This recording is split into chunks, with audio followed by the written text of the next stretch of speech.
ચાલો આજે બીકાનેરના ફેમસ ભુજિયા બનાવીએ. તો એના માટે માપ મુજબ લવિંગ અને મરીનો ઝીણો પાવડર તૈયાર કરી લેવાનો છે. ભુજિયા બનાવવામાં ખાસ મઠની દાળનો લોટ વપરાય છે. તો જેટલો મઠની દાળનો લોટ એટલો જ સામે ચણાની દાળનો બેસન લેવાનો છે. હવે ભુજિયાનો કલર એવો ને એવો પીળો જળવાઈ રહે એ માટે સોનેરી કલરનું લાલ મરચું વાપરવામાં આવે છે અને લોંગી મરચું કહેવાય છે. હવે અહીં ભુજિયા બનાવવા માટે બંને લોટને ચાળી લઈશું. સાથે લવિંગ અને મરીનો પાવડર, લોંગી મરચું, હિંગ, સ્વાદ પ્રમાણે મીઠું ઉમેરી બધું જ ચાળી લઈશું જેથી સંચામાં ક્યાંય અટવાય નહીં. હવે લોટમાં 4 ચમચી જેવું તેલ ઉમેરી બધું મિક્સ કરી લઈશું અને અડધા કપથી થોડું વધારે પાણી ઉમેરી મીડિયમ સોફ્ટ લોટ બાંધી લેવાનો છે.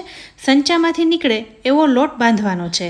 લોટ બંધાઈ જાય એટલે રેસ નથી આપવાનો, તરત જ ભુજિયા પાડી લેવાના છે.